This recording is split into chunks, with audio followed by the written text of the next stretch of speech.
Bus యాత్ర కంటే ముందే మేనిఫెస్టో విడుదలకు వైసీపీ సిద్ధమైంది. మేనిఫెస్టోపై ఇప్పటికే కసరత్తు పూర్తయింది. మరో 2-3 రోజుల్లో మేనిఫెస్టో విడుదల చేయనుంది వైసీపీ. గత నవరత్నాల అమలుతో పాటు తాజాగా విడుదల చేయబోయే మేనిఫెస్టోతో ఎన్నికల ప్రచారంలోకి జగన్ వెళ్లనున్నారు. నవరత్నాలతో ప్రభుత్వం ద్వారా లబ్ధి పొందని కాంట్రాక్ట్ అవుట్సోర్సింగ్, ప్రభుత్వ ఉద్యోగుల కోసం ప్రత్యేక పాలసీ తెచ్చే యోచనలో వైసీపీ ఉంది.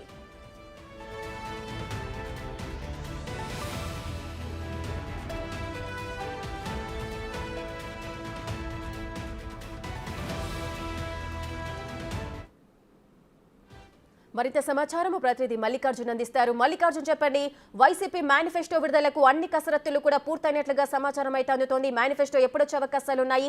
ఎక్కువగా ఏ అంశాలపై ఫోకస్ చేయబోతున్నారు? వైసీపీకి సంబంధించిన మేనిఫెస్టో కూడా రేపు రిలీజ్ అవ్వాల్సి ఉంది, కానీ దాన్ని పోస్ట్ పోన్ చేయడం జరిగింది. మరికొన్ని పథకాలను యాడ్ చేయాలని కూడా వైసీపీ భావిస్తూ ఉంది. ఎన్నికల షెడ్యూల్ ఏదైతే మొదటి ఫేజ్లోనే వస్తుందని భావించినప్పటికీ ఇది 4వ ఫేజ్కి బదిలీ అవడంతో ఈ మరికొంత సమయం ఉన్న నేపథ్యంలో మరికొన్ని పథకాలను యాడ్ చేసి మరికొంత సర్వే చేసిన తర్వాత మేనిఫెస్టోను రిలీజ్ చేయాలని కూడా వైసీపీ భావిస్తూ ఉంది. అందులో భాగంగా రేపు రిలీజ్ అవ్వాల్సిన మేనిఫెస్టోను 2-3 రోజుల తర్వాత కూడా వాయిదా వేసుకుంటూ ఉంటుంది. మరో 2-3 రోజుల్లో కూడా మేనిఫెస్టో రిలీజ్ చేసే అవకాశం ఉంది. ఎందుకంటే 27వ తారీఖు నుంచి దాదాపుగా బస్సు యాత్రకు సీఎం వైఎస్ జగన్మోహన్ రెడ్డి శ్రీకారం చుట్టబోతా ఉన్నారు.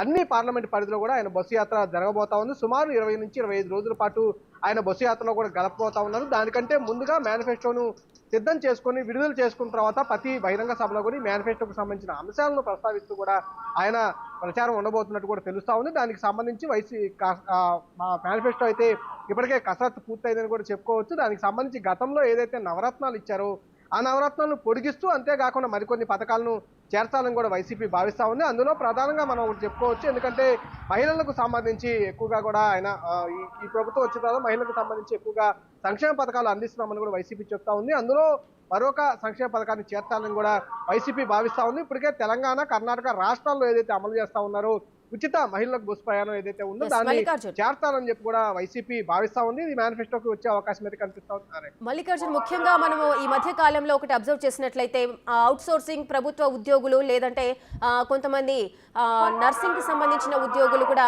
అంగన్వాడీ ఉద్యోగులు, సో వీళ్ళంతా కూడా ఒక రకమైన ఉద్యమానికి తెరదీశారు. కొంతమంది స్ట్రైక్లు చేస్తూ రాస్తారోకోలు నిర్వహించారు. దీనికి సంబంధించి ఇప్పుడు వాళ్ళను సంతృప్తి పరుస్తే రానున్న ఎన్నికల్లో లబ్ధి పొందొచ్చు అంటూ కూడా ఈ కొన్ని విభాగాలు, అంటే ఏవైతే ప్రభుత్వంతో లబ్ధి పొందని కాంట్రాక్ట్ అవుట్సోర్సింగ్ ప్రభుత్వ ఉద్యోగులు, వీళ్ళందరికీ కూడా ఇప్పుడు వీళ్ళని ఈ మేనిఫెస్టోలో ముఖ్యంగా వీళ్ళకి లబ్ధి చేకూర్చే విధంగా కొన్ని పథకాలు తీసుకొచ్చే యోచనలో ఏపీ ప్రభుత్వం ఉన్నట్లుగా సమాచారం ఉంది.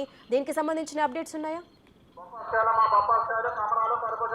తప్పకుండా, ఎందుకంటే ఈ గవర్నమెంట్ ఎన్నికలు రాబోతున్న తరుణంలో కూడా దాదాపుగా అవుట్సోర్సింగ్ సంబంధించి, కాంట్రాక్ట్ బేస్కి సంబంధించిన ఉద్యోగులు చాలా మంది కూడా ఆందోళన బాట పట్టారు. అందులో ప్రధానంగా మనం చెప్పుకోవాల్సింది అంగన్వాడీకి సంబంధించిన ఉద్యోగులను కూడా చెప్పుకోవచ్చు. ఎందుకంటే వాళ్ళు దాదాపుగా 1,06,000 మంది ఉద్యోగులు ఉంటా ఉన్నారు. వాళ్ళందరికీ సంబంధించి అంగన్వాడీ సెంటర్లు కూడా మూసివేసి దాదాపుగా 1.5 రోజుల పాటు కూడా వాళ్ళు ఆందోళన నిర్వహించారు. దాదాపుగా 12కు సంబంధించిన డిమాండ్లు నెరవేర్చాలని వాళ్ళు అయితే డిమాండ్స్ పెట్టారు. దాంట్లో కొన్నిటిపైన ప్రభుత్వం సానుకూలంగా స్పందించడం జరిగింది.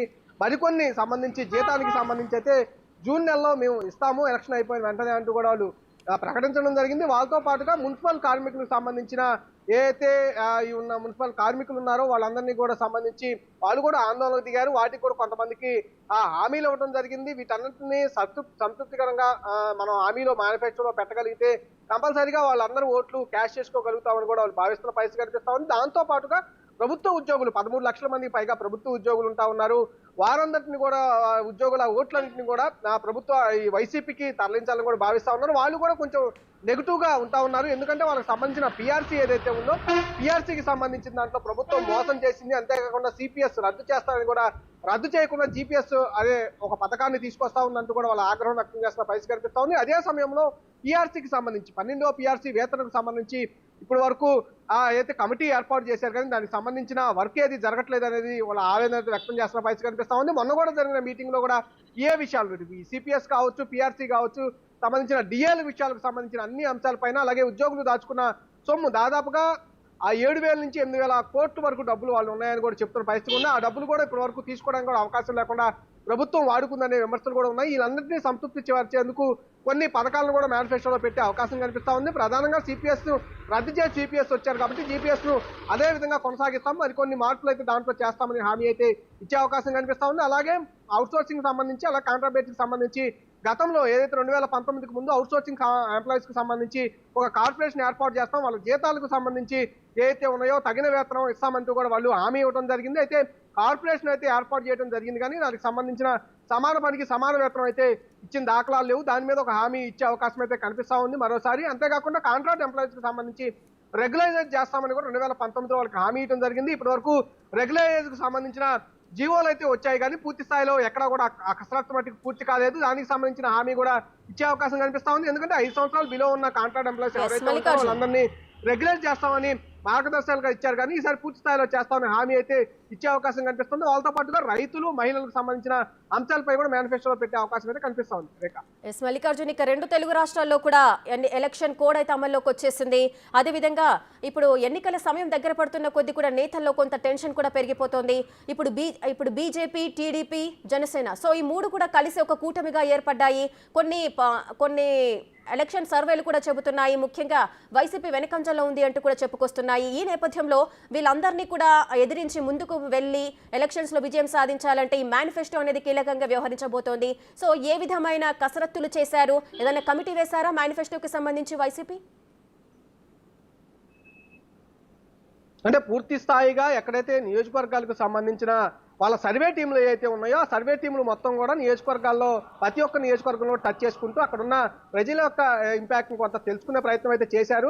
అంతేకాకుండా గతంలో ఏదైతే 2019లో 2 పేజీలతో ఏదైతే మేనిఫెస్టో ఇచ్చారో ఆ మేనిఫెస్టోకి సంబంధించిన అంశాలు ఏవైతే ఉన్నాయో ప్రభావితం చూసిన అంశాలన్నింటినీ కూడా మరోసారి పొందుపరచిపోతా ఉన్నారు. దాంతో పాటు ఇంకో అధికంగా అంటే నవరత్నాలతో పాటు ఏదైతే స్కీమ్స్ ఇంప్లిమెంట్ చేస్తా ఉన్నారో ఇలా పెన్షన్ పంపిణీ కావచ్చు, అలాగే ఫీజు రిమర్స్మెంట్ కావచ్చు, అలాగే కొన్ని యువతలకు సంబంధించిన అంశాలు కావచ్చు, అన్నింటినీ కూడా మరికొన్ని పెంచి ఈసారి హామీలు అయితే రాబోతున్నాయని కూడా చెప్పుకోవచ్చు. ఉదాహరణకు పెన్షన్ తీసుకుంటే గతంలో ఏదైతే 3,000 పెన్షన్ ఇస్తామని వైసీపీ అధికారంలోకి వచ్చిందో దాన్ని 4 దఫాలుగా కూడా 3,000కు పెంచడం జరిగింది. ఈసారి కూడా సేమ్ అదే సిచ్యువేషన్, అంటే 250 పాటు సంవత్సరం పాటు పెంచుతూ 4,000ను తీసుకెళ్లే విధంగా కూడా వాళ్ళ హామీ ఇచ్చే అవకాశం కనిపిస్తా ఉంది. ఉద్యోగులకు సంబంధించి ఏదైతే నిరుద్యోగులకు సంబంధించి కూడా మనం ఒకసారి చూసుకుంటే గతంలో ప్రభుత్వంలో ఉన్న ఉద్యోగులు ఏవైతే ఉన్నాయో జాబ్ క్యాలెండర్ ఇస్తామని కూడా వైసీపీ హామీ ఇచ్చింది కానీ జాబ్ క్యాలెండర్ అయితే ఉంది. కొన్ని పరీక్షలు పూర్తయిన సాక్షిగా కూడా ఉన్నాయి. కొన్ని డిఎస్సికి సంబంధించి భారీ మెగా డిఎస్సి ఇస్తామని కూడా వైసీపీ అధికారంలోకి రాకముందు చెప్పింది. కానీ చివరి ఎన్నికల టైం దగ్గరకు వచ్చే వరకే ఒక 6,000 జాబులతో కూడా డిఎస్సి